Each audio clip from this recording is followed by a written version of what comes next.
Welcome to the News Hour. Firefighters continue to battle multiple major fires today in Los Angeles, with much of the county under a red flag warning.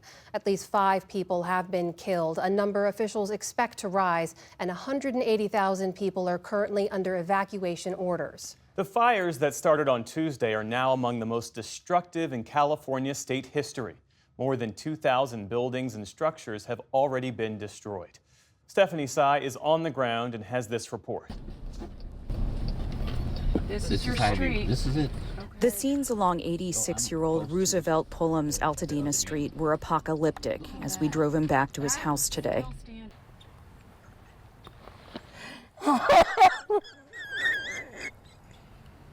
The sight of its remains overwhelmed him. He recalled where he was when the flames started approaching, working on one of his cars. This was my lady. That house was home for nearly 40 years. That was my peach tree. As the sun rose this morning over Los Angeles, thick smoke filled the air and the scale of devastation became clear. Good morning, Robert. Today, Los Angeles County Sheriff Robert Luna said the damage was catastrophic. Some of them look like a bomb was dropped in them, where we will be able to bring in canines and other things to help us hopefully not discover too many fatalities. That's our prayer. Winds subsided enough Wednesday and overnight to allow firefighters to attack from the sky, dropping water and retardant in the burning hills and mountain ranges that semicircle Los Angeles. But dangerous wildfires continue to burn across LA County. Let me just say that today, the city's mayor, Karen Bass, responded to criticism that fire hydrants used to fight the massive Palisades fire ran dry. The fire hydrants are not constructed to deal with this type of massive devastation, and that the number one problem especially was the fact that we weren't able to do the air support because of the winds. And so, of course, I am absolutely frustrated by that. Los Angeles Fire Chief Kristen Crowley said extreme fire behavior is still possible. Today, it is absolutely imperative that as we move into day 3 of this firestorm, all members of our Los Angeles community maintain vigilance. A new fire Wednesday in the Hollywood Hills forced more mandatory evacuations, but firefighters made headway with the blaze and the order was later lifted. Today, President Biden addressed the fires from Washington. I also want everyone in Southern California to know we're going to keep at it. We're sticking with this. We're going to continue to sending everything, literally, every resource we can find that's appropriate to help the governor and the first responders. In Pasadena, the convention center has become a clearinghouse of calamity.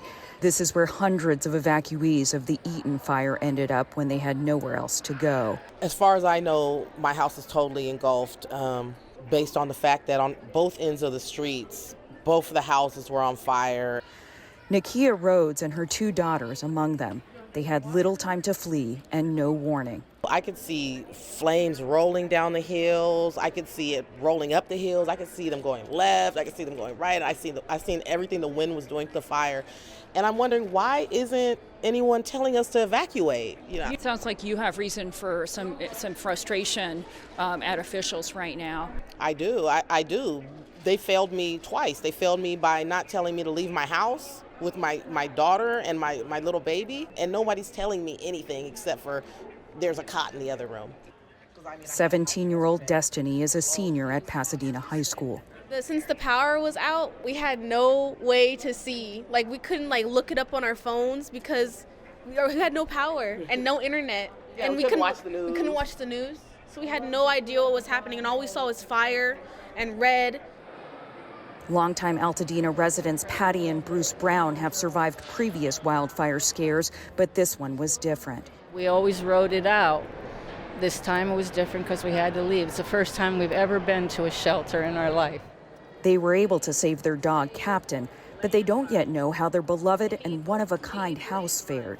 So we live in a house built from 1936 to 1941 by industrial arts teachers, so it's all handmade. All the light fixtures, everything in it are all handmade. So if it burns down, you can't replace it. Back at the burnt-out shell that was Roosevelt Pullum's house, he sifts through still smoldering ashes. He left his wallet around here. All my things for driving, my VA healthcare ID card. He has insurance, but worries that it may not be enough to rebuild in an area where home prices have skyrocketed since he and his late wife first moved in. For Pullum, like so many, starting over here may not be an option. For now, he's staying at the convention center, and he's far from alone. The Korean War vet calls himself a survivor. I've been through a lot, and that's all I kept thinking. I can get through this, and that's what I'm thinking now. Here in Altadena, you can see that conditions have improved since I was here 24 hours ago. The smoke has somewhat cleared. You can still smell it in the air, but you're starting to see some blue sky. You're also continuing to see flames like the ones behind me and smoldering wreckage. This area is still completely closed to residents, many of whom have tried to go back to their houses but have been turned away. They did, however, let media come through this area to assess the damage today. We drove throughout the streets. There were some streets where all of the houses on a block would be burned down, but across the street, houses would remain intact. Sadly, I have to report that Nakia Rhodes' duplex is just across the street from where I'm standing. We introduced you to her in the piece, and her suspicions did turn out to be correct. There is no structure there standing, including her home and everything in it. Jeff? And Steph, I know you've spoken to dozens of people who've had to evacuate, people who've lost their homes. What are the immediate challenges for them moving forward? The challenges are immense, Jeff, because people who live in LA will say this. Wildfires, when they hit houses, are kind of like earthquakes. You have little to no warning. And so we have spoken to a lot of people who lost their homes, did not get an emergency alert text on their phone, and only fled when they had to, when the flames and sparks were upon them.